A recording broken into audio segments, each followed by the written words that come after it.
This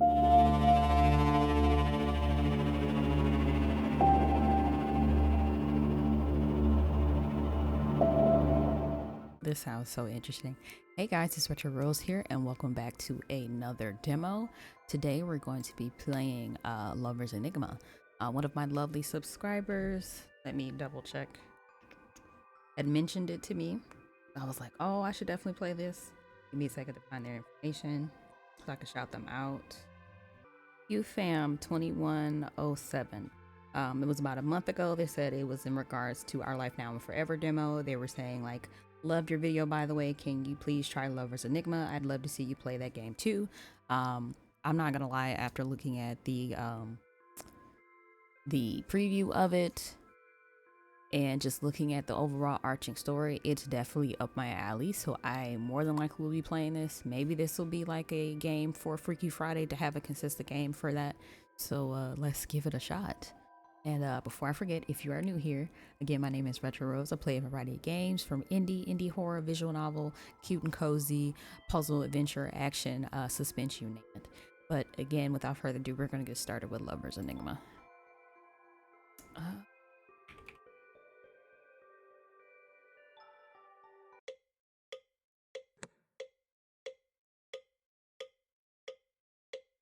Ever since I was young, my mother's voice dictated my fate. Every word was a reminder that my future was a tapestry woven from family obligations. The pinnacle of this was my arranged marriage to Kazuki. Oh, shoot, hold on. I missed it. He was a budding journalist. Lucky for her, he was in his late 20s too and looking to settle down. Reluctance gnawing at me, but I accepted.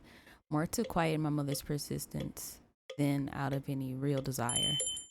Love for Kazuki never blossomed, yet his friendship became a comforting presence. His kindness a balm for my uncertain heart. Then, just weeks after our wedding, oh, he died. Suicide, they said.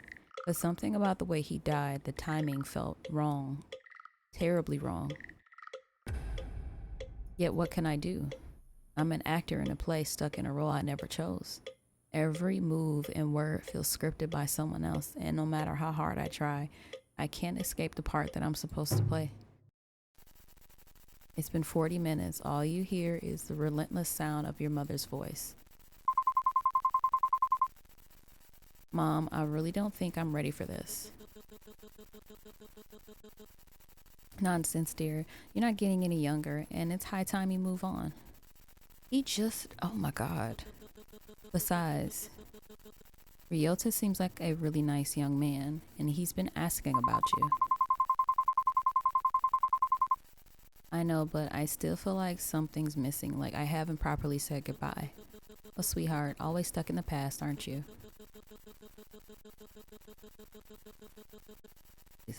You need to stop dwelling on what's gone and start thinking about your future. Ryota could be a good opportunity for you. Oh, geez, she doesn't know. It's the floating text behind, like, subconscious thoughts. It's not just about Ryota, Mom. There's something off about Kazuki's death, and I can feel it. Ooh, never listens to me. She won't listen to me. Yeah, like, I feel like this is a good representation of concerns that you have with the parent, especially in situations like this. Here we go again with your wild theories. The police investigated and they found nothing. You need to accept reality, Retro, and stop living in a fantasy world. But what if there's more to it than they found? What if Kazuki's death wasn't an accident? Oh, enough.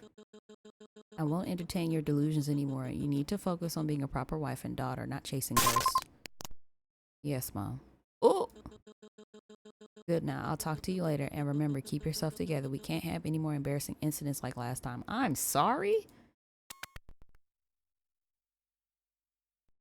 You sigh and stare at the phone for a moment before glancing around the room. Your gaze wanders over the shrine in the corner. Its eerie presence casts a shadow over the otherwise mundane surroundings. Maybe Mom's right. Maybe I'm just seeing things. No, you're not seeing stuff, honey. But I can't shake this feeling that something's not right. I can't hear myself think. You approach the shrine, a mixture of fear and determination coursing through your veins. It'll be fine, it'll be fine. Ooh, geez. Like, I know we're only a few minutes into the game, but if I were to be completely frank, that the white text during those conversations is a perfect example of what anxiety feels like. As you reach out to touch his death photo, and a chill runs down your spine. And you can't shake the feeling that you're being watched. But who would like take out your husband like that though? You don't have to walk me home every day. Girl, he does not look like a decent dude. He looked like he got trauma. It's no big deal. But still, going out of your way like this, I know you said you're okay with the whole still testing the waters kind of arrangement, but I can't help but feel bad about it. You hesitate for a moment, trying not to sound too patronizing. Anyway, thank you. I should be heading back. I don't want to take up any more of your time. Ryota's expression is still as unchanging as ever. I said it's fine. It's not a bother, really. I'm just making sure you get home safely. Oh, well, in that case, Ryota chuckle feels forced. As I look at him, I notice his smile doesn't reach his eyes. Great, so same time tomorrow? All right, thank you. Ryota looks at you and gives you the same unreadable smile before waving by. It's like people will smile with their lips and not with their eyes, and that would be bothering me. You can't help but feel a pang of guilt and uncertainty as you watch him walk away. He probably doesn't want to get too involved with me anyways. I know he's just trying to be nice, but he's better off with someone with less baggage, especially with everything that happened with Kazuki. Okay, but how long ago did Kazuki pass is my question. You sigh softly, feeling the weight of your own problems. Maybe I should talk to Mom about easing up on her matchmaking. Your task list is stored in your phone. Each day new tasks will appear for you on the list. Okay. Leave incense. Okay. Complete the tasks will cross them out for the day. Some tasks, like leaving incense for Kazuki, will appear every day. Completing certain tasks will increase sanity, and for character-specific tasks will increase their affection for you. Oh. In the home screen, your phone, you can check your task in the task list. See your current contacts, look at pictures you've collected in your gallery, and check your emails. In your contacts list, you can view details of all the important people in your life by clicking onto their portrait. You will be able to see more details. In here, you will not only be able to see their last scene, you'll also be able to see how much affection they have for you at the bottom of the screen. Oh, that's cool. Time to stop looking at your phone and start preparing to go home. In the part of the game, you will be allowed to free roam around the town. You may explore the town from, when it reaches 2300, you'll automatically head home. By clicking on the button centered outside the map, you'll travel to another area of town. Okay. By clicking on the button centered in the map, you'll interact with the male lead and various town folks. Okay. Be sure not to stay out too late. You won't want to make your mom angry. Oh. Oh, geez. Okay. This is a lot. First district, a pharmacy. You've already visited them yesterday. Maybe it's best to visit them tomorrow instead. Okay. Let's try the temple. You see an individual trying to enter the temple, but the shrine priestess tries desperately to stop him. Best not to intrude. Oh. Alright. Riverside? Is that going back? Yeah, that's going back. Okay. River? You avoid the river. It reminds you too much of Kazuki. Oh, is that where he was found? Upper district. Ooh. Did I read that right? Neighboring district. Okay. Let's look at the library. The library is quiet. There's books you can read about the city's past. XX in town XX prefecture used to be under the feudal lord by the name of, the family was influential in the political sphere during the Meiji era, but the sudden death of the young master caused the family to fall into ruin. Some say his death was no accident, while others say that there were supernatural things at play. Well, that's enough reading for today. Okay, let's check out the cinema. The cinema is closed for today. There seems to be a notice on the door. We are currently closed for today, and tomorrow prepare for our first preview of a new movie. Okay. Upper Street. There's like so many places to explore. Oh my gosh. As you walk back home, you pass by a familiar cafe. The empty croissant wrapper and this that once contained a croissant from Yoko remains still tucked neatly inside your bag. For a moment, you consider going in to thank her, but seeing how busy the cafe is, you decided against it. Maybe you can come back tomorrow. Okay. Phone. Leave incense. So we gotta leave incense for him.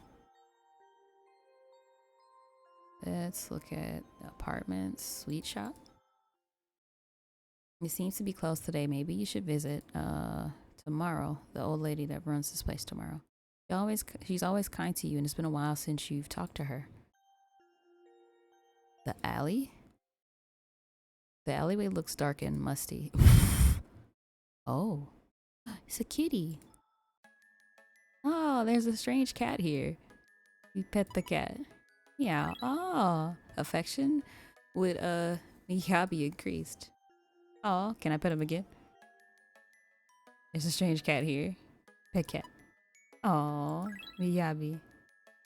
Oh, he's so cute. Okay.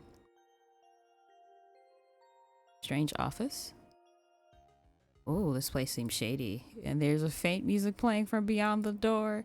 This is really, I better head home for Mom gives me a mouthful. Okay.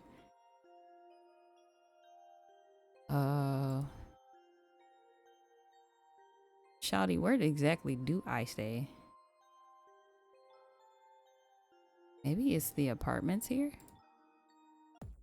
You walk down the corridor to your apartment. As you pass your neighbor's unit, you hear a loud thud coming from the room inside, then a scuffle of footsteps shortly after. The door clicks open and you see a familiar yet sporadic silhouette pop out from behind the door. Ren, you. Oh, before you can say anything else, he cuts you off. Can you stop leaving your trash outside? And when you leave the house during the day, you're always so noisy. I know you have nothing better to do, but some people have things to do, you know. He gives you that stupid look on his face, reminiscent of a certain 2008 anime. You want to yell at him and call him a stupid nag, but you're an adult, and even though he's short and rude, he should be able to reason like one too. I'm sorry, I'll try not to be loud next time. You expect him to continue berating you, but his expression softens. It seems as though he was expecting some sort of resistance from you. Yeah, you better. Ren looks at you for a moment, a hint of defensiveness in his gaze, before reluctantly nodding his head and closing the door behind him. What a strange guy. I barely see him, and when I do, he lectures me. Sigh, whatever. I can't let some weirdo ruin my day. Let's go home. You finally enter your apartment. A groan escapes your lips as you finally are able to kick your shoes off and collapse exhausted on the couch. Why do I always have to deal with weirdos after a long day of work? Speaking of work, I can't deal with it anymore. There's too much going on. Oh. Everyone looks at me with the same pitiful yet annoying expression.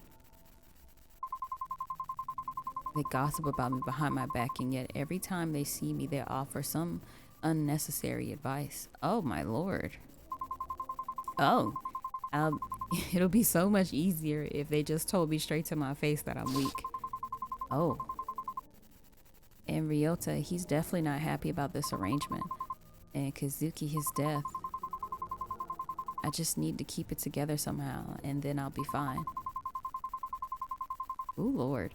I can't fall apart now, not yet. Not with everyone waiting for me to fall. Oh my god. Maybe they're right. Maybe I am weak. Maybe I deserve their looks. No, baby. You don't deserve none of that. No, not again. No, this one's real. It's real or it's not. What is it? No, please, not again. What the mess is it? Hello, anyone home? Oh my god. Please, yes, coming. You rush over to the door, opening it frantically in hopes of ignoring the strange noise coming from your apartment again. Hello, sorry for the noise. What? No, who is this?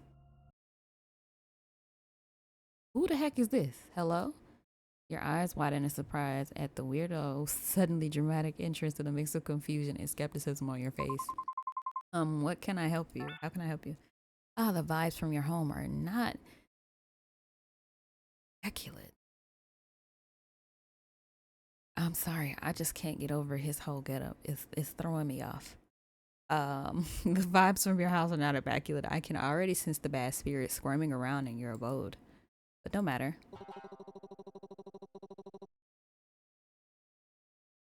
I am Seotome Haruki, exorcist extraordinaire, at your service. You blink and taken aback by Haruki's grandiose introduction. You were shaken up before, but now you're just simply perplexed. Who the heck is this guy? Exorcist? Haruki paused for a moment, seeming as though analyzing you a bit, his face showing a momentary ting of shock. Then he shakes his head as if to shrug off the thought before introducing, before continuing on with his introduction. Indeed, your esteemed mother has employed my services to assist with the spiritual disturbances plaguing this dwelling. Your skepticism grows as you eye Haruki warily, and you're sure you can handle it. Fear not, fair maiden. My reputation precedes me. While some may doubt my methods, I assure you I possess genuine spiritual powers. Doubt filled your mind, but at this point is embraced. I'm so sorry. I'm completely thrown off by him because he looks like Ryota dressed up. Yeah. Doubt fills your mind, but at this point is embracing a bit of spiritual fanfare really the worst idea that you've had? Well, I suppose it can't hurt to give it a try. Haruki beams at you, his smile shrewd yet unreadable. Excellent. With your cooperation, we shall banish these troublesome spirits. Post haste. Now shall we begin? You hesitate, staring at the strange man once again. All right, maybe letting some weirdo into your house isn't really the best idea. Actually, I appreciate your offer, but I think it might be better if you come back another time. I need some time to prepare myself for your methods. Haruki's smile falters, but he nods, reluctantly accepting your request. I understand, dear client, though I must say the spirits may not be so patient, but if it is your wish, I shall honor it until next time then. Just like that, the exorcist disappeared as mysteriously as he appeared. You close the door and turn back into your apartment, trying to steady your breath. As the silence settles, a sudden terror courses through the room. The furniture rattles, and the unsettling croaking noise fills the air again, sending a shiver down your spine. I thought it would be gone by now, but it's still happening. No, what is it? I need to check my phone.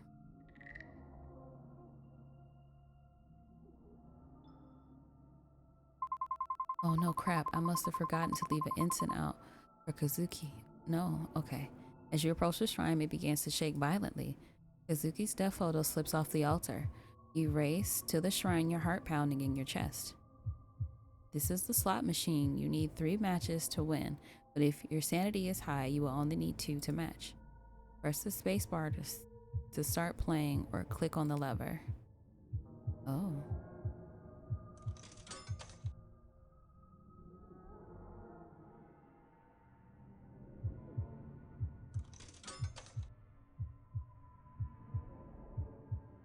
Well, I did click it. Oh, I see. Jackpot. We did it. Oh, I see. Okay. Managed to catch the photo just in time, clutching it tightly as you stare at it. Your heart still beating loudly in your chest. Surprised at your own reflexes, you gaze at the photo longingly, wondering if some divine intervention had guided your hand. Had to, because I didn't know what I was doing. Because I was thinking it's a slot machine that you pull it once and all of them just match. I don't know we were doing each one. You take a deep breath, trying to collect your scattered thoughts. With trembling hands, you carefully place the photo back on the mantle. Stepping back, you let your eyes linger on the image, your heart heavy with a mix of confusion and longing. The room feels eerily quiet, the silence amplified the turmoil in your mind. Girl, ooh. Zuki? Oh. I'm losing it again. That's not good. I need to calm down. I need to calm down. What did she tell me? What is it? The bathroom, yes. I have to get to the bathroom.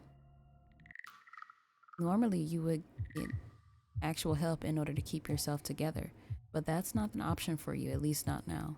So this is the next best thing in keeping things under wraps. In this rhythm based game, your goal is to match the beat by pressing the arrow keys at the right time. Arrow icons would appear on the screen in sync with the music. Hit the corresponding arrow keys just when it lines up with the target zone. The more accurately you hit the keys, the higher your score. Keep calm and steady your heartbeat, and remember, suppress it. Oh.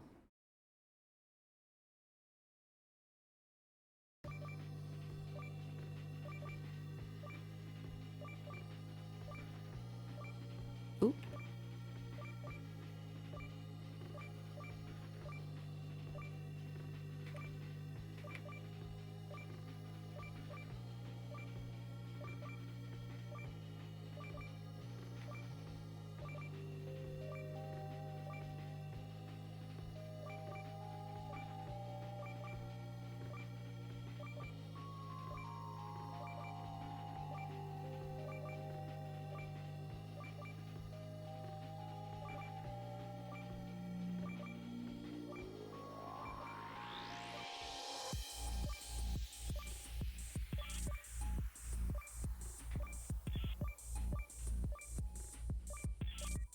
Oh my God. Oh Jesus. Oh God. Okay. That got a little intense. I played a little Friday Night Fucking, so I'm a little tuned to that. Okay, I'm fine. I'm good. Under control. My head hurts. I should go to bed. Yeah.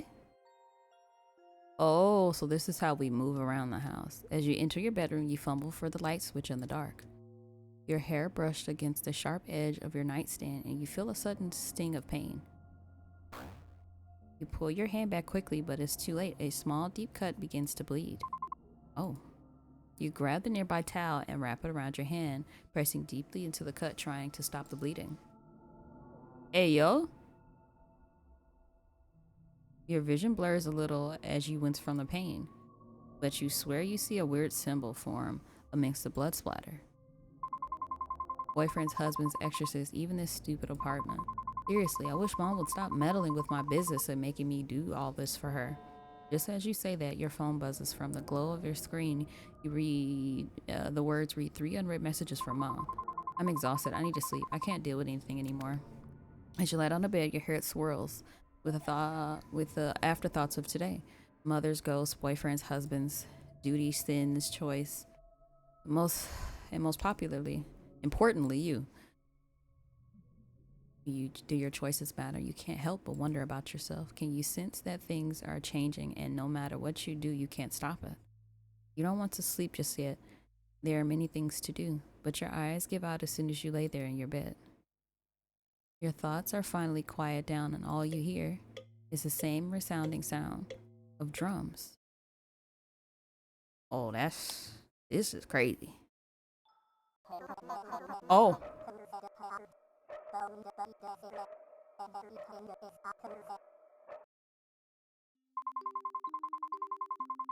I can head home from here. I'd rather not take up too much more of your time, Ryota. It's not a problem for me to escort you back. Oh well, it's just that I have to get some stuff on the way home, dinner and such. I won't insist in. You have a safe walk home, Retro. Ryota leaves, heading towards the cafe. Maybe he's just visiting Yoko before going home. Your heart rate is unnaturally high last night. What do I keep telling you? Keep yourself together, Retro. Just follow your routine and it'll be okay. Just remember to do as I say. Now, I know this is super early because I'm like 20 minutes in. What if the mom had something to do with our husband mysteriously passing? Ugh, why can't she mind her own business? Whatever. I still have other things I need to do. Like, I feel like there's a healthy amount of involvement that a parent should have in a child's life, but when it comes down to like hey, like I need you to be like in a relationship. I need to matchmake you. I'm just like, dude, like chill.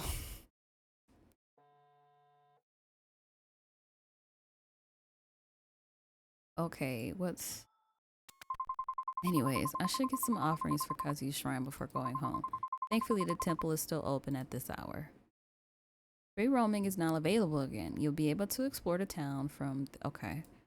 During this time you'll find the male leads scattered across the map besides several locations.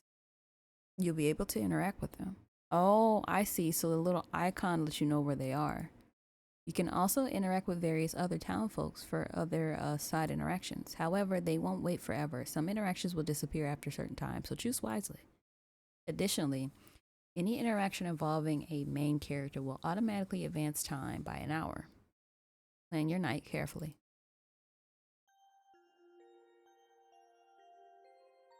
And we do need to go to the temple. Oh. Is this who he was trying to tell he can't come in? As you approach the temple, you see um, Haruki being hastily escorted out by the irate monk. Seriously, stop handing out your business cards to people trying to pray. This is a holy ground, not a business conference.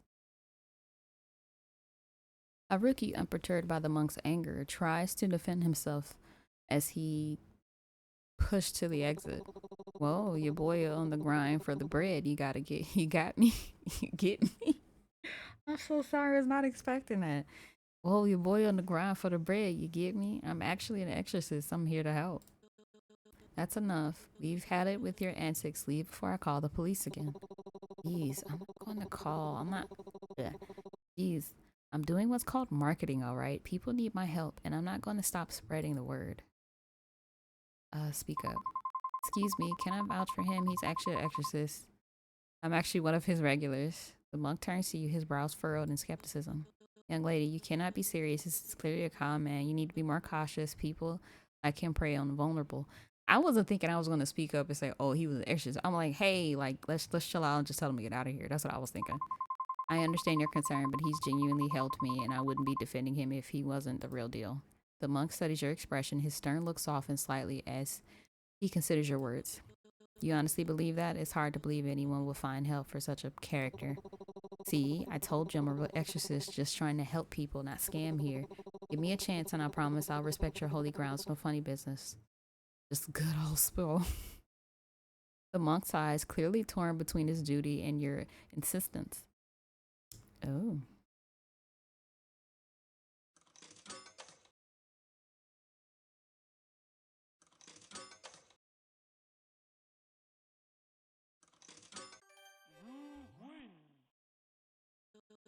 All right, I'll give you the benefit of the doubt this time, but if I catch you causing trouble again, he's out for good. Thank you for your understanding. Trust me, he's really helped me out for some bad. The monk nods reluctantly.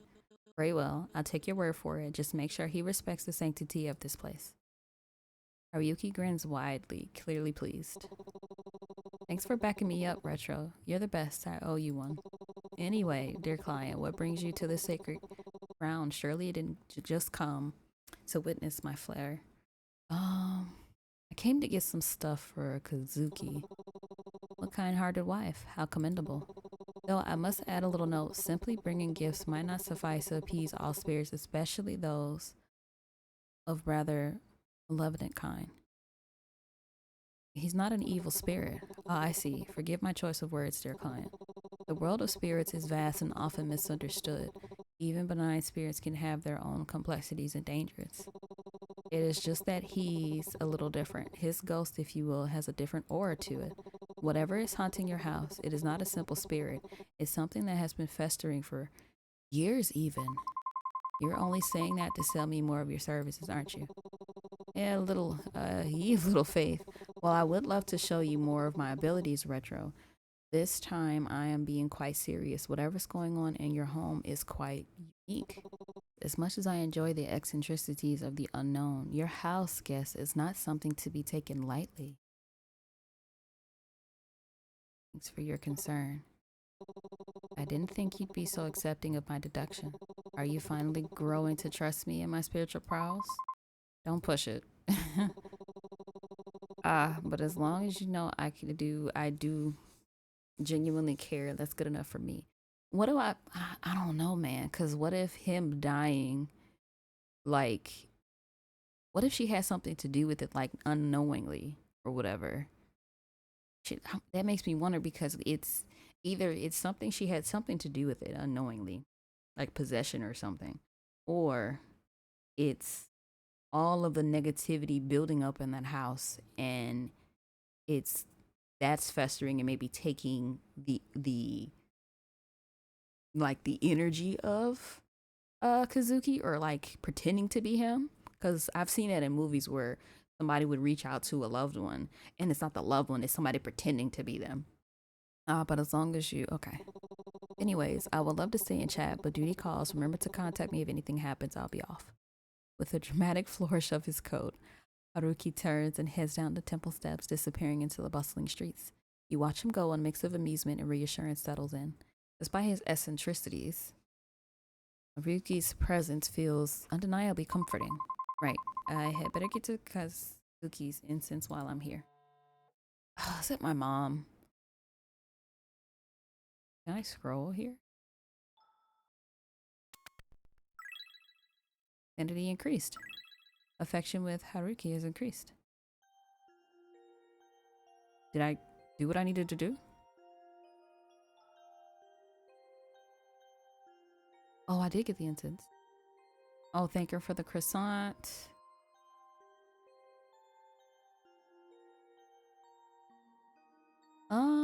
Let's go thank Yoko for the croissant.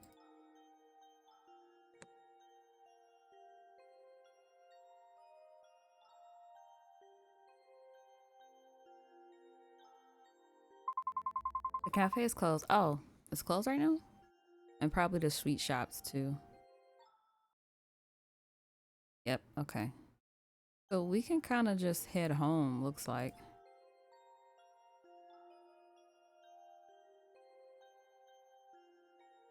Yeah, let's just head home.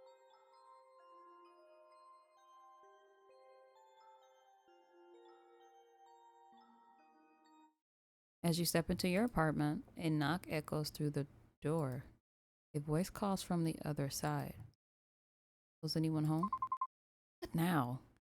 With a resigned sigh, you approach the door. When you open it, you're met with a woman standing there, her hands clasped together in a formal manner. Girl, WTH?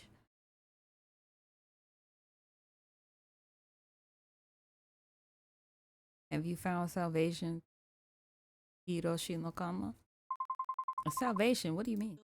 Hiroshi no Kama, the Divine One, offers visions and guidance to those who see the truth. He is the light in the darkness, the savior of lost souls.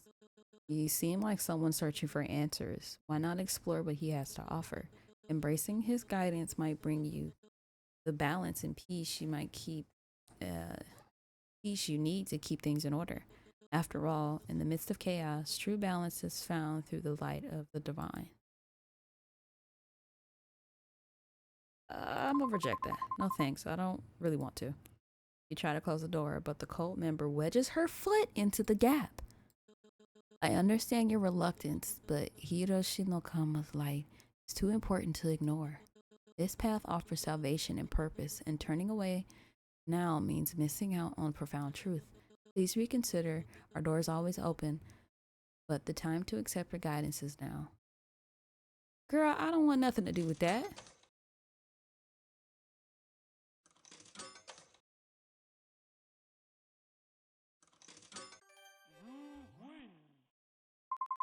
I appreciate your concern, but now is not a really good time. I'll definitely check it out again, though.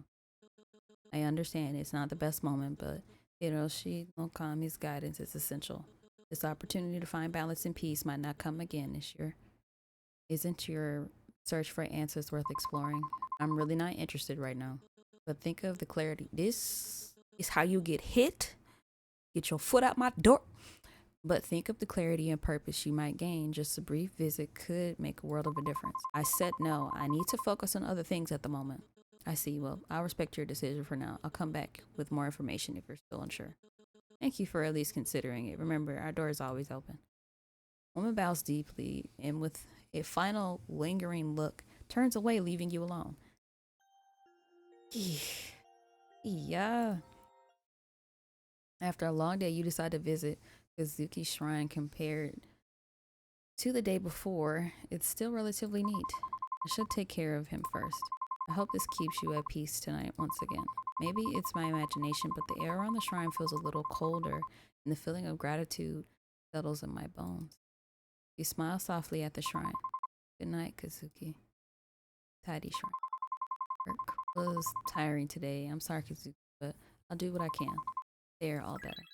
Affection with Kazuki increased.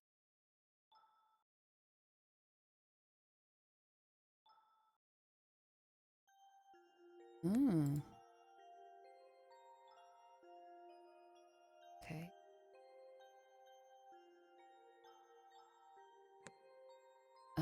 I think I do need to do my bathroom routine though. Yeah. You're keeping it together pretty well, but there's no harm in making sure that you're extra calm. Like music? I'll do meltdown. I'll do easy for right now because that was a lot.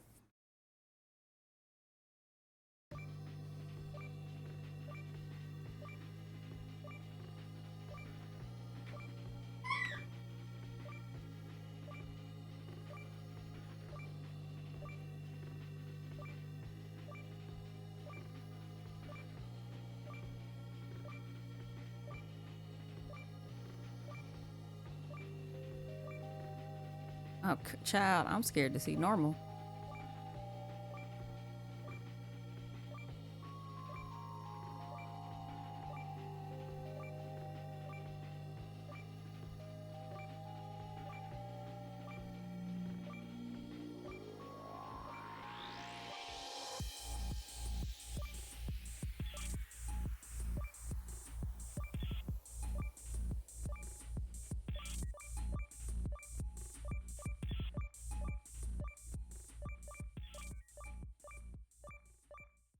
I might be able to handle normal.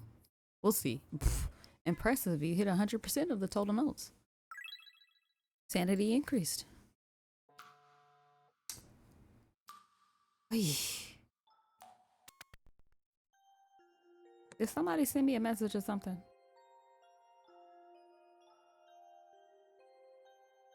I don't like mom.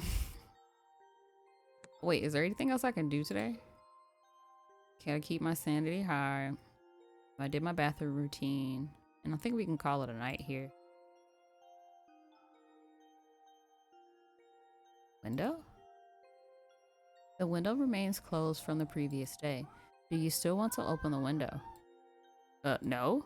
The window remains closed until you decide to open it. Bedroom. You step inside and everything seems in place. The door clicks shut behind you. For a fleeting moment, peace settles in the air and your mind drifts back to the day. Whenever I'm with Haruki, the high energy makes me feel less tired and he's surprisingly fun to be around. And soft, unexpected smiles brush your lips. Maybe things aren't so bad after all. Maybe not everything has to be difficult. But before the thought can settle in, something stirs beneath your skin. Guilt, thick and alive, begins to bubble, crawling its way through your veins and towards your fingertips. Your hand trembles and you glance down. What was that flicker that slithered beneath the surface? What the? Oh. You're no better than your mother is crazy. How can you enjoy life when Kazuki's killer is still out there? You don't actually believe he committed suicide, do you? The accusation lingers, sneaking in the claws in. Your fingers find nails and you begin to pick, anxiety bubbling up, choking your thoughts. No, you're already working to find his killer, aren't you? Yet the doubt coils tighter. Are you making any progress? A whisper is persistent. Who gave you the right to smile, to feel any joy when Kazuki is nothing more than ashes now? Your nails dig into your flesh, tearing at the guilt festering just beneath the surface. You claw at your skin frantically, as if somehow you can scrape away the guilt, as if those phantom insects crawling underneath the surface will stop moving, will stop whispering. The scar on your hand throbs sharp, biting, and suddenly the wound opens again. Fresh blood dripping down from your wrist, your head pounds a drumbeat of dread, and knocking echoes from the door soft but familiar. Cult again? Have panic seizes you and you run to the bathroom desperate to escape to wash the dread crawling up your spine. You splash cold water on your face, but as you glance in the mirror, something flickers behind you, a shadow, a presence. Your stomach twists violently, bile rises, and you hurl a day's lunch into the sink. Then, without warning, the lights snap off. Darkness engulfs the room, thick and suffocating. The only sound in the low, menacing hum of the ventilator and the running water filling the void. And footsteps. Thumping, scuttling, someone outside the bathroom door. Oh. A voice calls out to you. Mom? No, it can't be. She's far away, too far to be here. You shake the thought away, but the thumping grows louder and cold dread seeps into your bones and the wound on your hand bleeds more, pain shooting up your arm. Zuki? You whisper a prayer barely audible.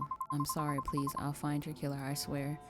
Your phone buzzes in the dark, cutting through the tension. A notification flashes from your mom. Remember to call if you need help. Your heart clenches. A bitter laugh slips from your lips. Cat, I'm not calling her. But then a colder thought cuts through the fear. Who are you calling?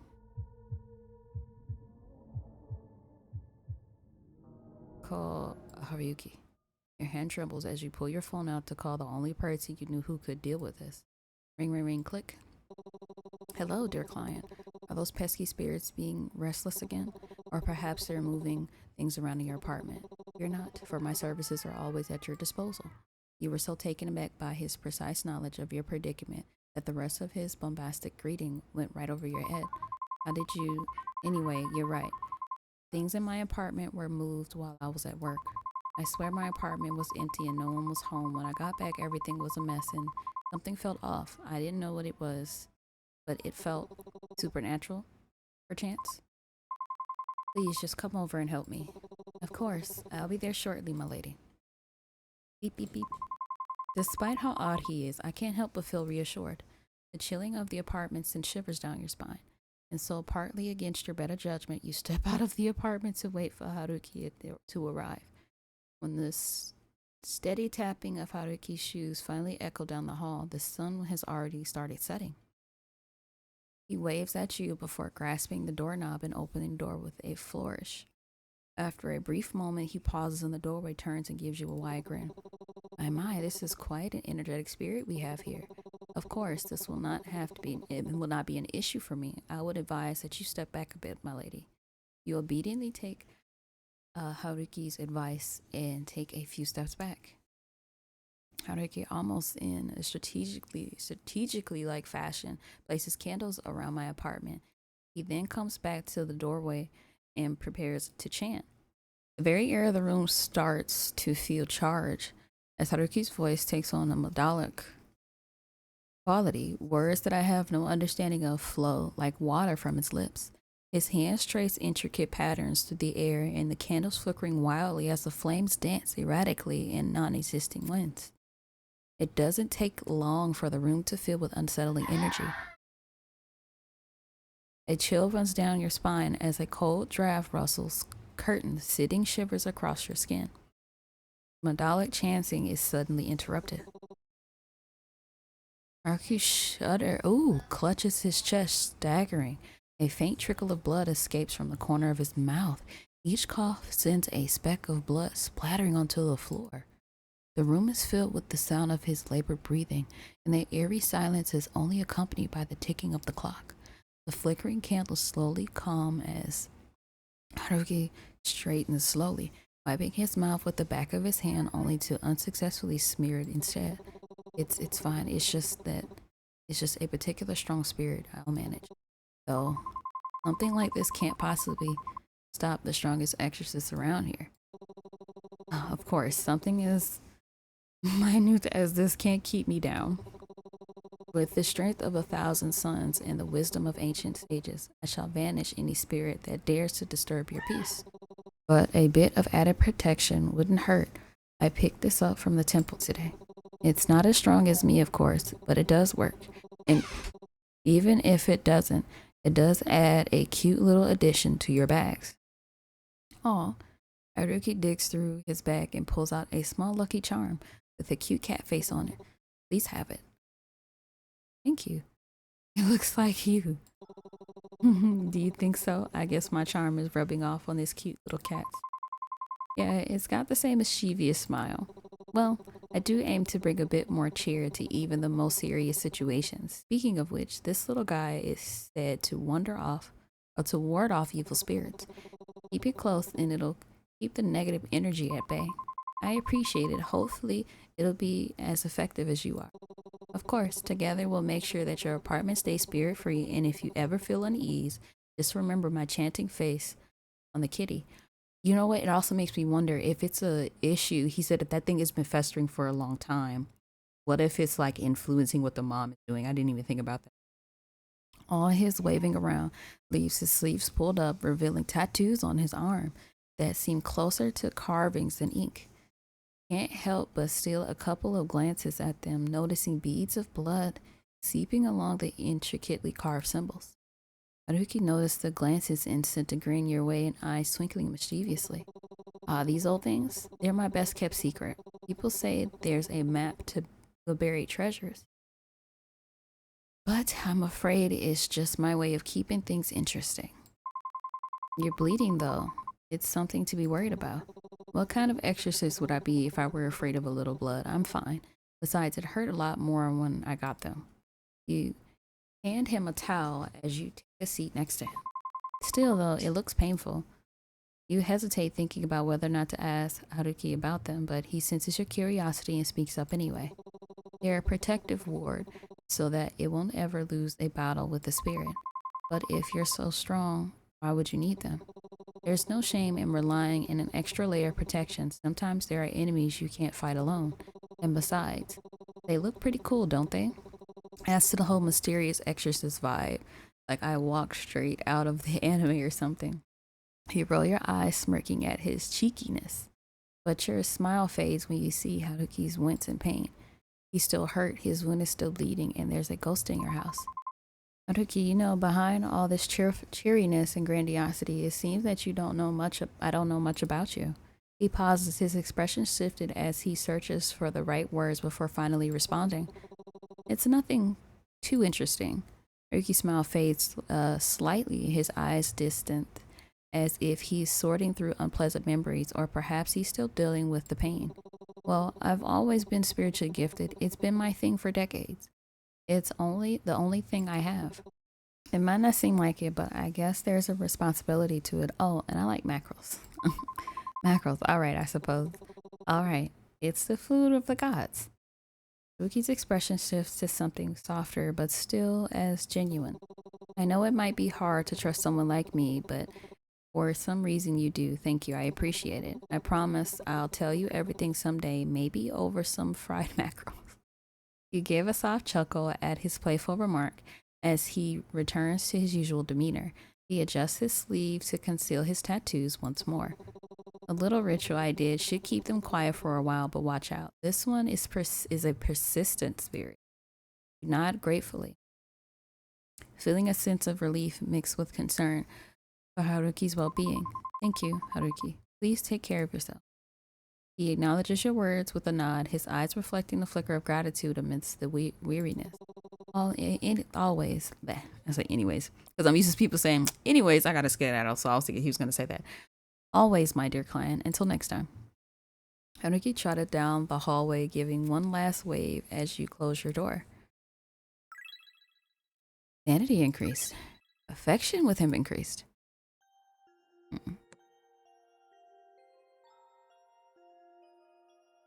Let's visit the shrine, because Haruki Shrine, you tended to it today. You've taken a final look before turning away. Today has been so much already. Is there anything I can besides that? Your mom's nagging appears out of nowhere. Too much time on your phone is bad for you. Do something more productive, like use your computer instead.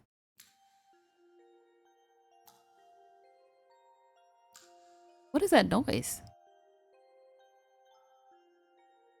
The window remained closed from the previous day. Do you still want to open the window? Let's open it. You open the window despite the nauseating stench from yesterday, and yet you're met with a sweet smell of cotton candy? I'll leave the window open for now. At least it smells nice. I hope they don't come back to bite us. As you drift into sleep, fragments of another life flicker through your mind. Faces and voices swirl around, familiar yet distant, leaving an unsettling sense of deja vu. There's a leader's presence, a protector's shadow, a friend, a warmth, a wondering wisdom, and a companion. Loyalty all tangled in memories you can't quite grasp. You want to make sense of it, but weariness pulls you deeper into a void-filled slumber when the past whispers but never fully reveals itself. Dig deeper.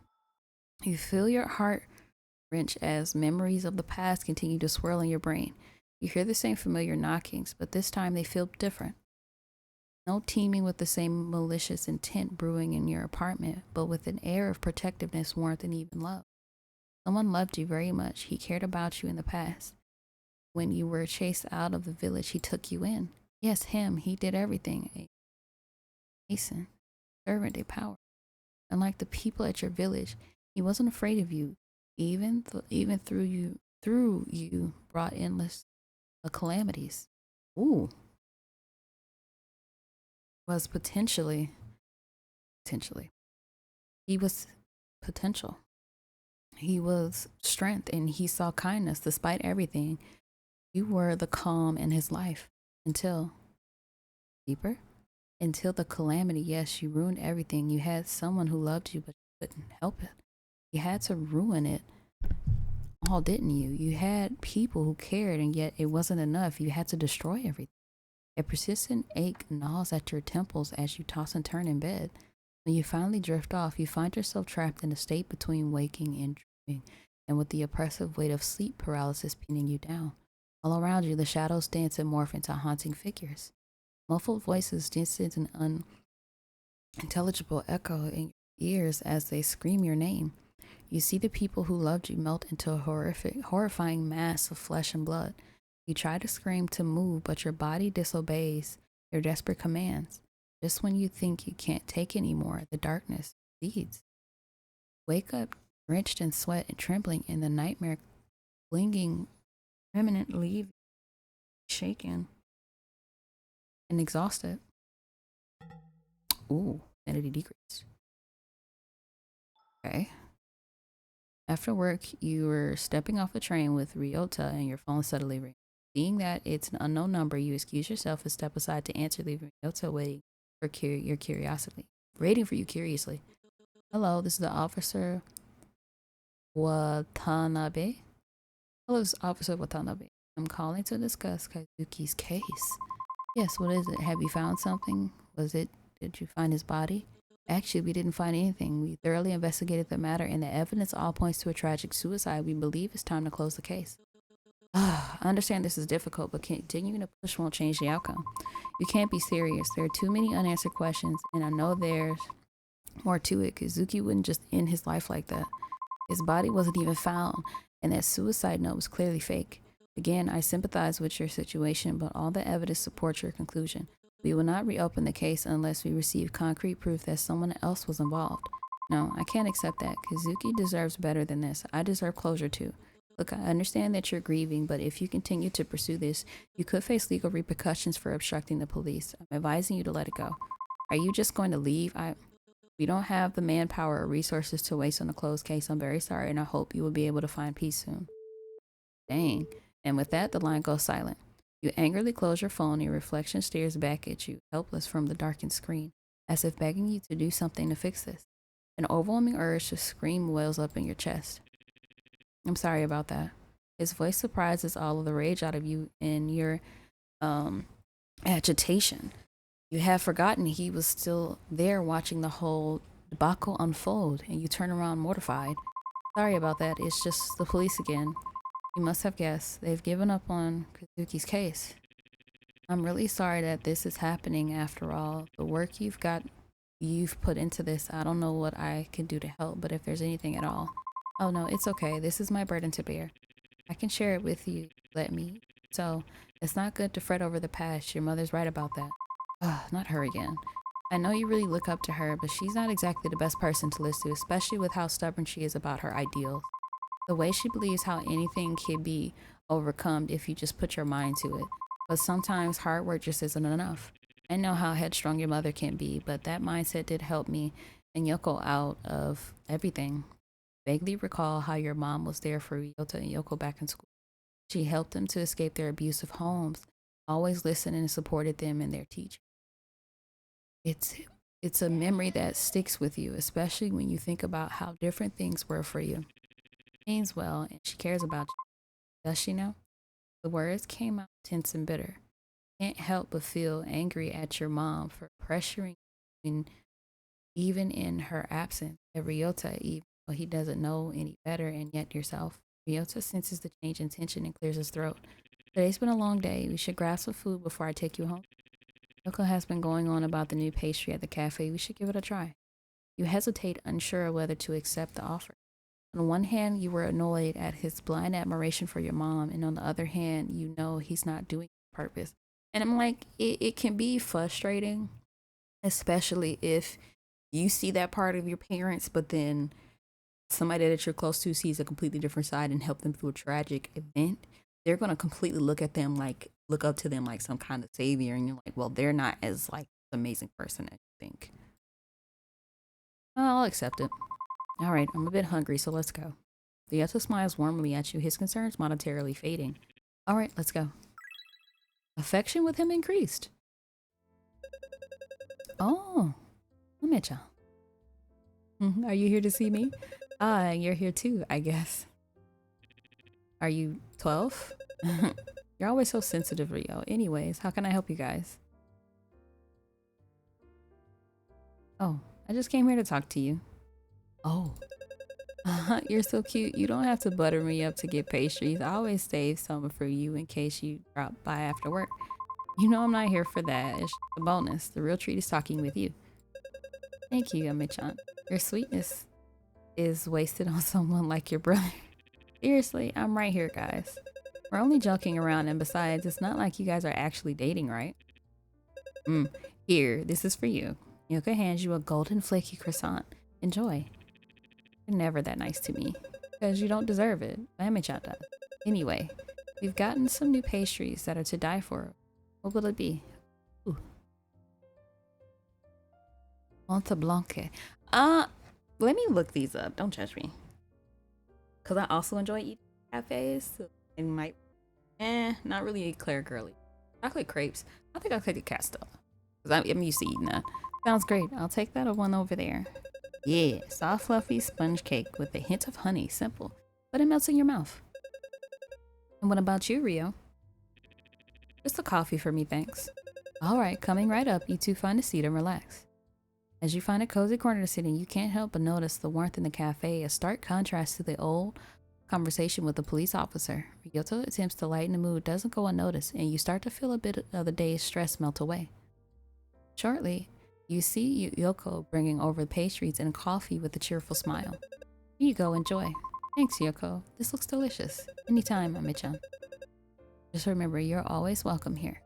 You take a bit of the pastry, and for a moment, everything feels a little bit better. Actually, I just need to get out the house for a bit. It's been a rough day. Work's been stressful, my mom's been on my case, and Yuki, it's just been a lot. With everything happening, especially last month, abruptly you realize that you're rambling about your troubles. You immediately clamp your hand over your mouth and look up at the siblings, hoping that they hadn't been too put off by your negativity. That's okay. Don't put too much pressure on yourself, okay? You're already doing a good job handling everything, especially what's going on. I know what I said earlier about your mother's mindset, but it also about your own strength. You're doing great. Thank you. You can always rely on us, you know. We're always cheering you on. Yota nods in agreement. You feel supported despite everything. You are loved. You spend the rest of the night with them, talking about mundane things as you enjoy your dessert. Maybe you'll be alright. Not in the long run, but just for tonight. Eventually, the cafe closes and you part ways with Ryota and Yoko feeling a bit lighter than before. Walking home was quiet and the night air cools against your skin. As you step into your apartment, the weight of the day's stress seems to settle back in, but the warmth from your night out lingers.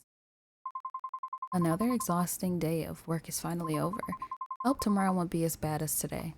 Just as you were about to close the door, you feel a pressure on the other side. A foot wedged in the door of the frame. Please don't tell me it's them religious nuts again. Please. Not this again. Although reluctant, you didn't have to have much of a choice but to reopen the door. Yes, how can I help? You trail off as you count the group of 4 men standing outside the apartment. They don't look particularly friendly. There's something unnerving about them. Apologies for the late visit. I believe your mother has mentioned that you've been experiencing spiritual issues? Shake your head. My mother, what are you talking about? I think you've got the wrong person. I'm not sure who you might not have noticed it, but Hiroshi no Kami's influence has already touched your life in ways you don't understand yet. We understand that this must be overwhelming, but Hiroshi no Kama sees things in you that you may not even realize. His guidance has already found its way into your life. I don't understand. What do you mean? You try to shake their confusion out of your mind. Mentioning of this, Hiroshi no Kama fills you with unease. He chooses his followers carefully. Those who seek answer, those who are lost, those who are searching for something greater. And you, miss, have already begun your path without realizing it. Hiroshi no Kama offers peace, clarity, and understanding. His light can guide you through the darkness and alleviate these spiritual issues you have. All you have to do is take a cautious step, trying to shut the door again, but to feel their presence loom. The cultists hesitate, their eyes scan like they're deciding what to do next. A man who spoke earlier stepped forward and his gaze focused intense. Miss, we understand that our arrival is sudden, but this path we offer isn't what to turn away from. Hiroshi no Kama's light is already in your life, and it has touched you in your dreams, and it can give you more than you could ever imagine. Tense up is not like last time. There's a force behind his words and it makes you feel trapped. I don't know what you mean, and I've had weird dreams, sure, but this doesn't mean I need your guidance. I'm fine on my own. Another cultist firmly pushes a little closer to the door. That's where you're wrong, miss. You've been searching for something, haven't you? You don't even realize it. The Hiroshi no Kama sees your struggles and your doubts. The light he offers can give you the peace you're craving and the answer you've always needed, but only accept him into your heart. Another cultist steps closer to you. Hiroshi no Kama can see your fear, your uncertainty, and you're standing in the threshold of something far greater than yourself. We are offering you a key to unlock your potential, but you have to choose to step forward. Don't let fear keep you from the truth. You feel your stomach tighten, the pressure of their words hanging in the air like heavy weight. I didn't need anything from you. I'm fine. Just no, you're not fine. You're just hiding from the truth. It's obvious you've been running from your own destiny, from the path. Oh my God. But his light is unwavering. His presence is undeniable. Inevitable.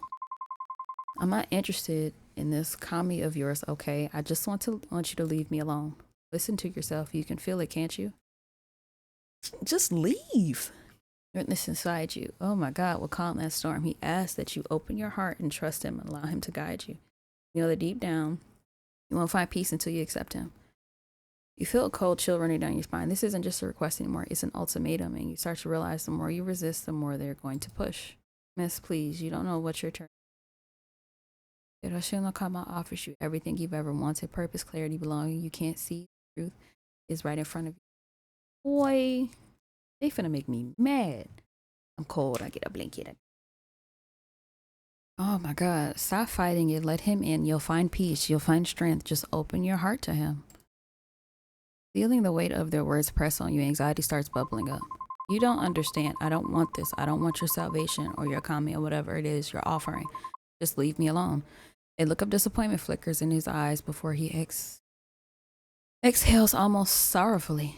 We are hoping you would come to this on your own, miss. We want to offer your guidance, not force you. But it seems you're still not ready. We will be back. Oh, God. Everyone finds their own way to him in time. You will have to face him, whether you're ready or not. Cultists begin to step back one by one, but your eyes linger on you almost as if they can see something you can't. The weight of their gaze lingers longer after they disappear down the hallway. You close the door and your heart pounding, panting, feeling a strain of the encounter. They want to accept their karma and aren't giving up this easily. They're going to keep coming back to push me to their side. That's so annoying. However, before you can crash into the couch, as you usually do, you see her. All too familiar presence seated with a rigid stillness that sharpens as she looks up disappointed carpet to her mom. Why are you doing this to me? Do you know who called me today? The police again, and why? Because of you prying into that Kazukugi boy's death again. How many times I have to tell you this curiosity will be your ruin? Mom, please, I don't need. This isn't about what you need. I'm not offering help. I'm telling you what has to be done. Everything you are missing, I've already laid out the answer for you. I've given you solutions, but you're the one that's not willing to change. It's you that's the problem. Ryota the Exorcist, Mom. I'm trying, I really am, but pushing away the people I send your way. Imagine my shame knowing you treated those with wisdom, respect like common intruders. You were the one who sent those weird religious people to my house.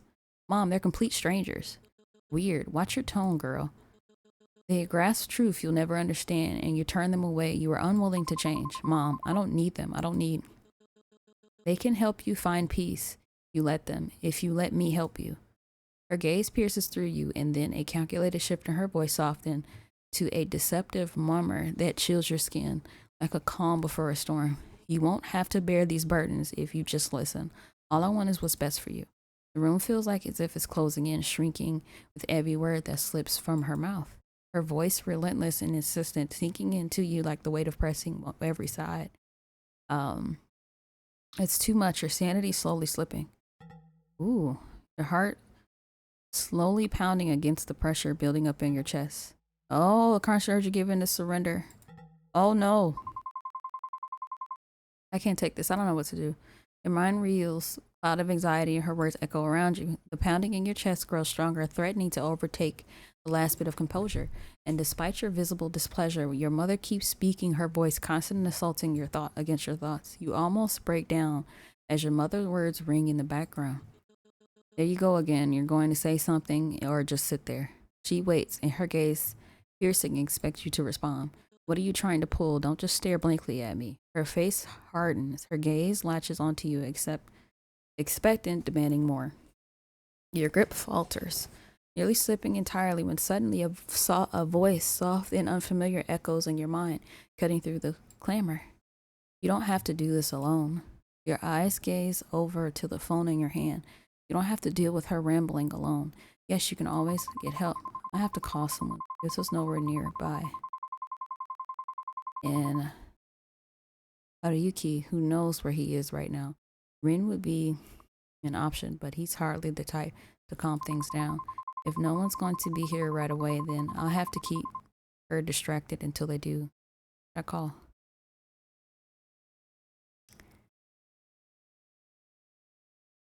Ryota?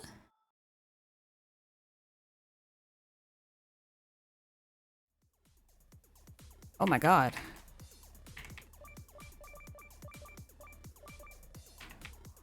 Oh, sweet Jesus. Oh my god.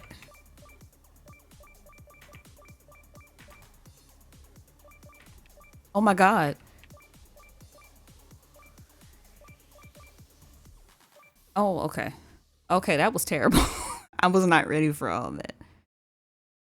Your mother's words slice through the sharp and relentless. The pressure builds in your chest and you're breathing shallow and uneven.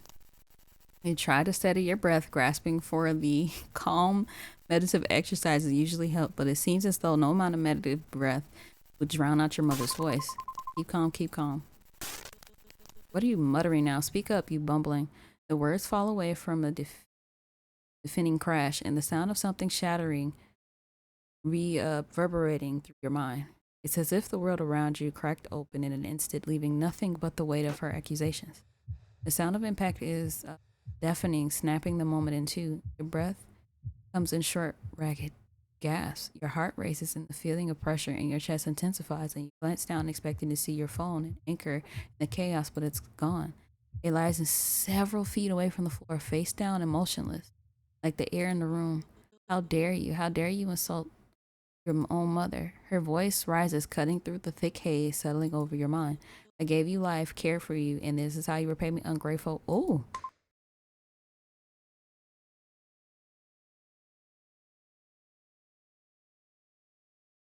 The same time.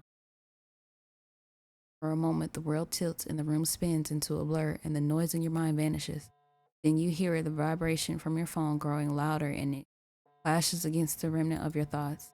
It fills your mind, settling in with the sharp stinging of your cheek, mingling with the chaos inside you. For a moment, the world around you felt distant, and the sound of your ear replacing with your mother's voice, but then, never ever raising your hand at me. You're pathetic. Oh, making the. Her words pounded against the silence left behind by the ringing, like waves eroding a crumbling shore. Your gaze drifts to the phone on the floor, lying just out of reach.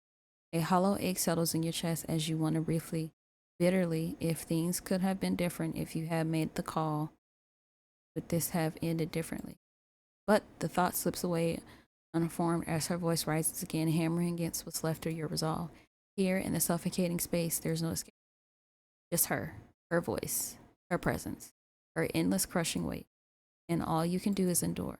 After what seems like an eternity, take this lesson you learned, and I know it's best that you better drill that into your thick head. Her mom is a piece of work. With the final huff, she grabs her purse and storms out, slamming the door with a force and leaves a silent ringing. Oh, Jesus, sanity decrease. Oh my God.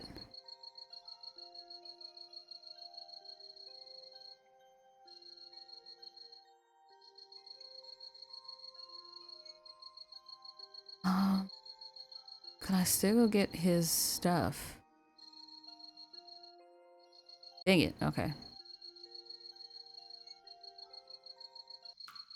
They're keeping it together pretty well, but there's no harm in making sure that you're extra calm. Shout. I'm scared to do normal. Oh, man.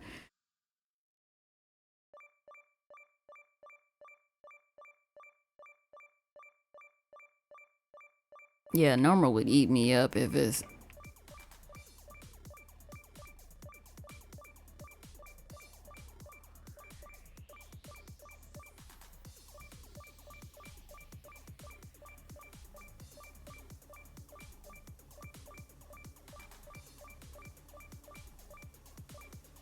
Jesus.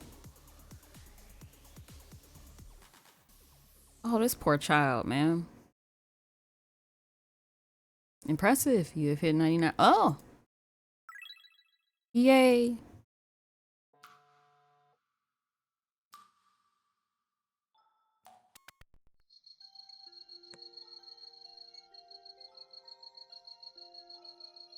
Hey, it's from mom.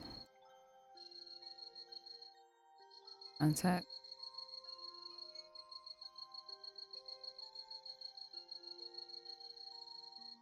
Yoko. Izuki says unavailable.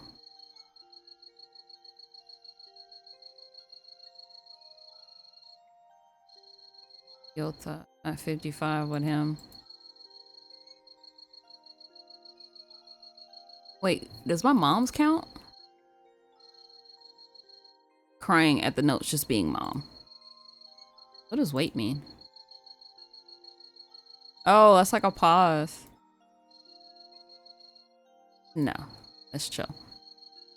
I should probably save. I've been raw dogging this game this whole time. Oh, automatic saves are cool. We'll do here.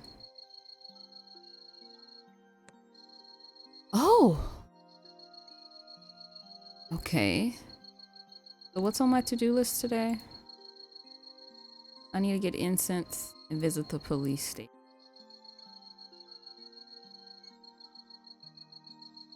Oh, it's because it's early in the morning. Let's close the window. Oh my God. What is that?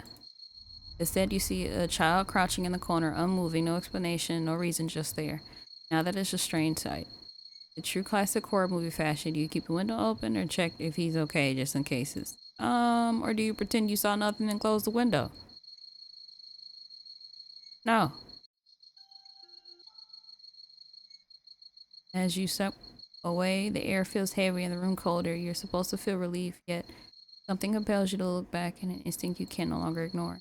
And when your gaze drifts back to the window, he's still there, staring unmoving. His dark eyes are locked onto yours as if he had been waiting for you to notice.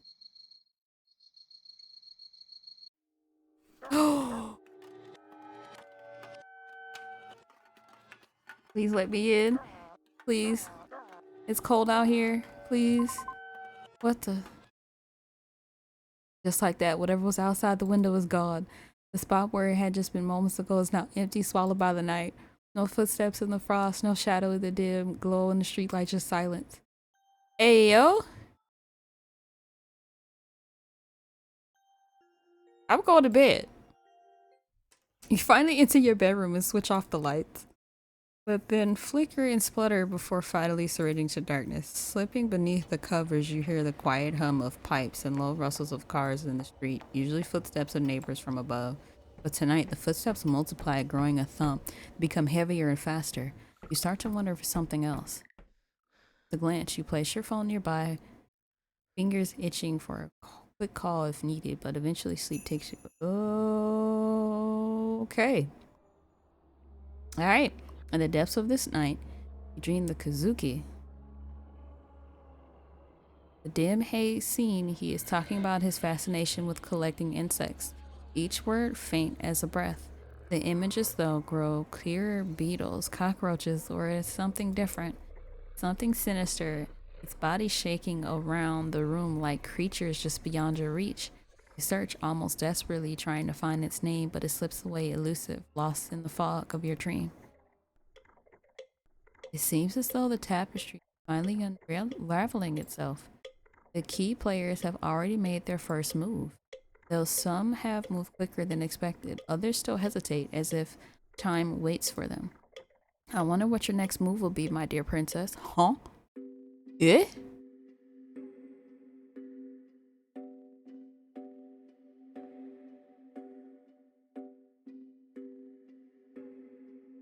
Is that the... Ito no... Oh. You wake up from the familiar buzz of your phone. A few messages from your mom light up the screen. First one features a painfully outdated gif of balloons and glitter text.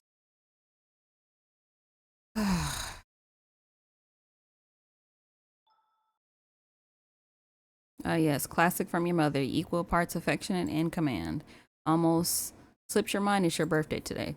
You're turning, the number seems to glitch in your mind like the censor secret the universe refuses to acknowledge, or maybe you're just suppressing it. Maybe this year your birthday will actually come true. Maybe your mom will finally listen to you and hear you out.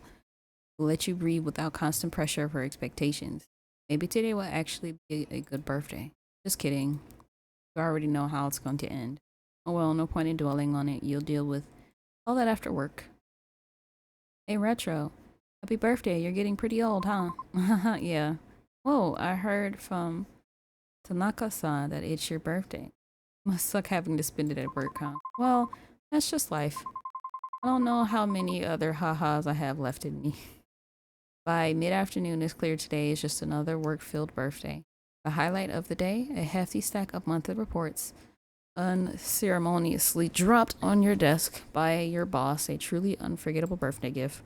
As you sift through your reports, a familiar voice calls out from behind you, "Happy birthday." Oh, thank you.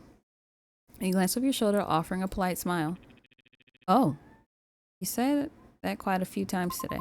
Oh, I didn't realize it was you, Ryota. Maybe I should have made my birthday wishes a bit more memorable. Don't worry about it. Honestly, I think I've heard enough um, birthday wishes to last me until next year. Hopefully, you're not too worn out to actually celebrate it though. Boss asked me to stick around and finish some reports, but if you're still up for a birthday dinner, I'll be at the station around 8 p.m. Before you can respond, a voice cuts through the air from the other side of the office. Hey, can someone help me with this? Ryota straightens up, already turning towards the sound. I've gotta go. Good luck with your work. And happy birthday. Got about your day as usual. Hours slipped by until it finally time to head home. Stepping off the train platform, you pause for a moment. A thought lingered in your mind. How should you spend your birthday today? Work on my sanity.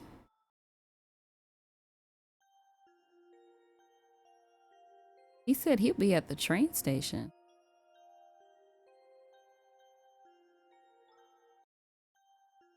Yeah, I'll chill it with him. You arrive at the train station and stand by the gatering waiting. After a short while, you spot Ryota stepping through the gates. The moment he notices you, his expression shifts. He tries to mask it, but smile tugging at the corners of his lip is unmistakable.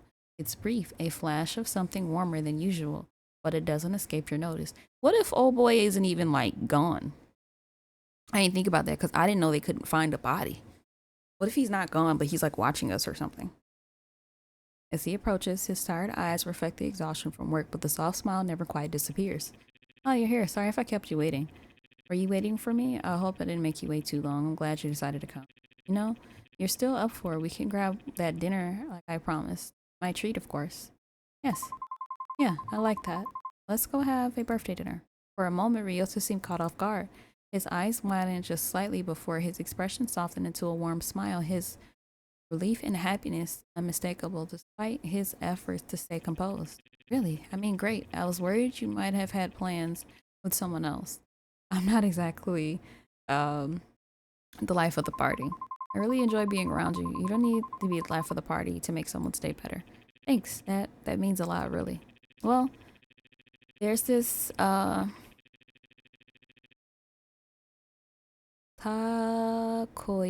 takoyaki place nearby. Oh my god, I did it again. Oh, how do I check like the log? Here, okay.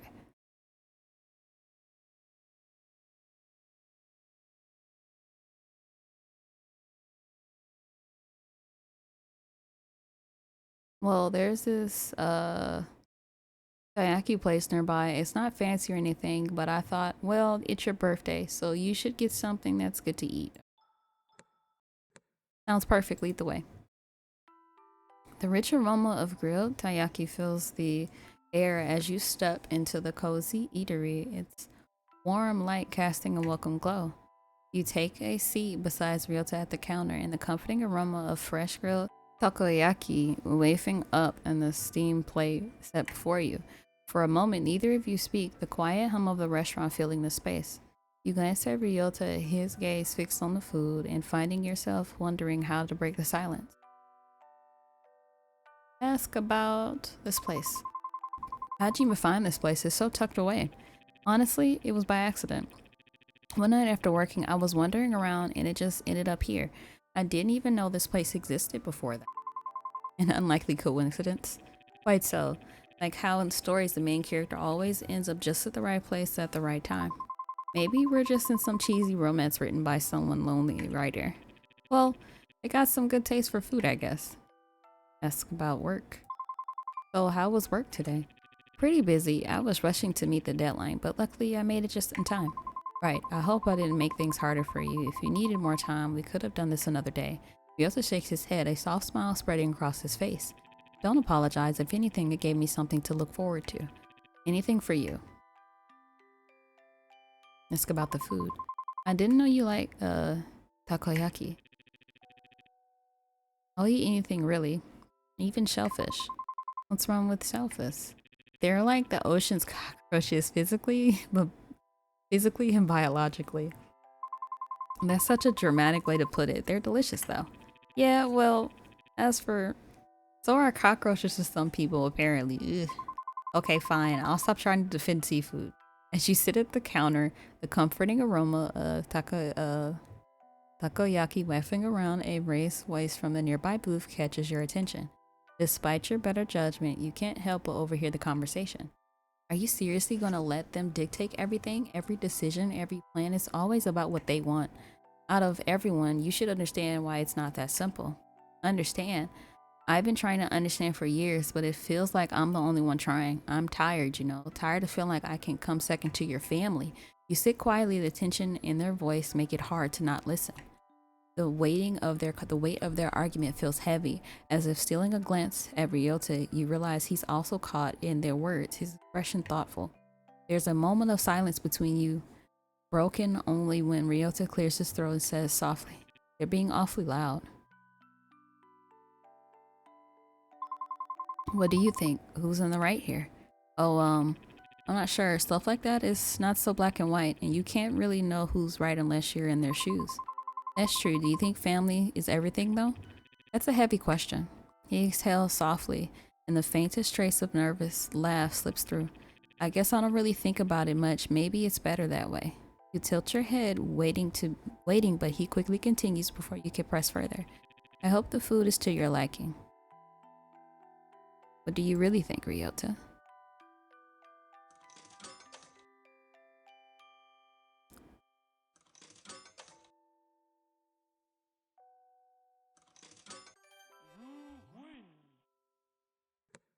Ryota shifts slightly his expression, pensive as he picked at his tayoki stick. You know, I used to think family was everything, that no matter what happened, you had to stick by them no matter how bad things got. Maybe I still think that in a way, but then I started thinking about everything my parents put me through.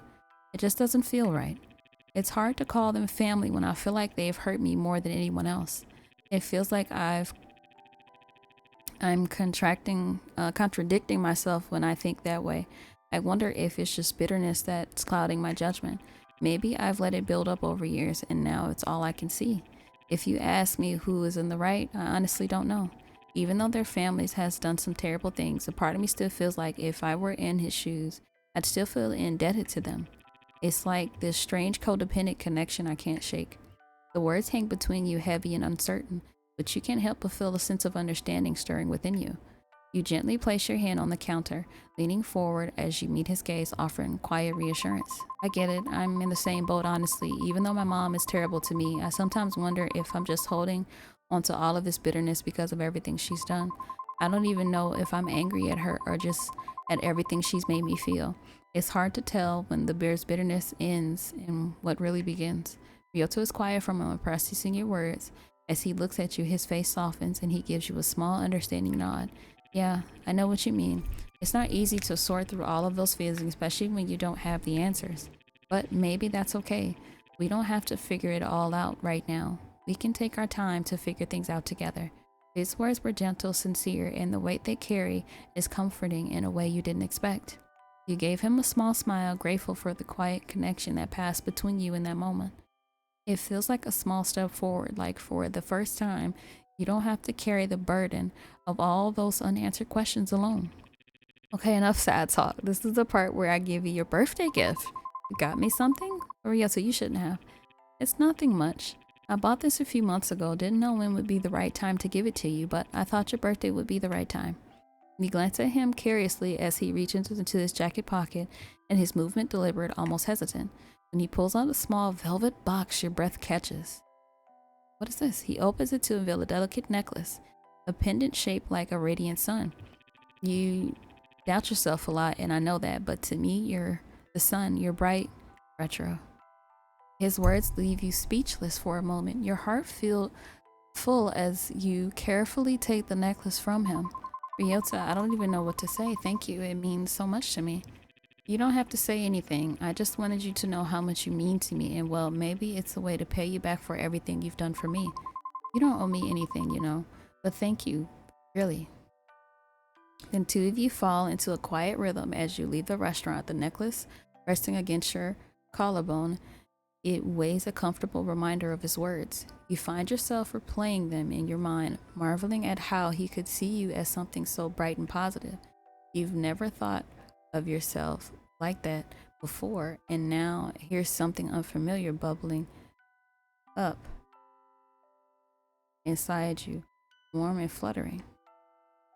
As you walk side by side, you glance for the cover of night and shadows hiding the telltale red creeping of your ears. Ryota walks beside you, his hand in his pockets, his presence steady and reassuring, and for a moment you wonder if he can feel it too, the quiet shift in the air between you.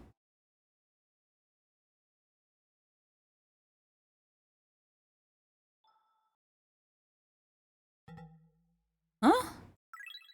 Affection rates increase. Why did my sanity go down? What's on my list to do?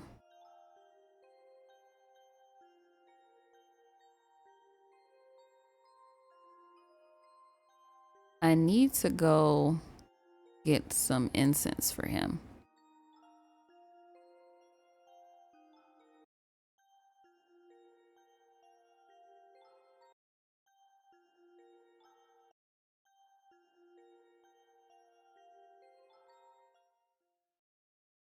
You head to the temple. As you look around, you notice the monk tending to the shrine office.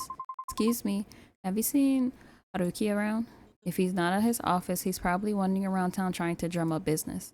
Or maybe the alley fooling around with the dang cat. You shouldn't meddle with him too much. Why? Other than the obvious reasons. Because once he lashes onto you, he doesn't let go. His persistence is relentless.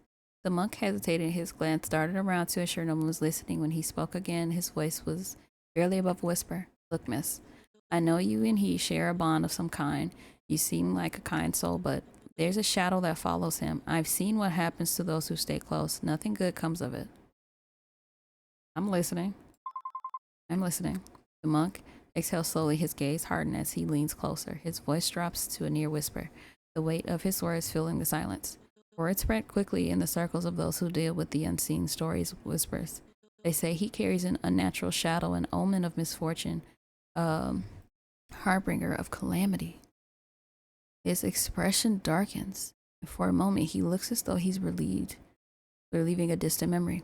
His master was a powerful exorcist, respected, skilled, and during a purification ritual, something went wrong. Catastrophically wrong. His master lost his life, and while some mourned and pitied the boy, others he hesitate, glance around as if afraid to be overheard. Others believe he was the cause of it. That's a lot to take in. Not saying he's evil or even ill-intentioned.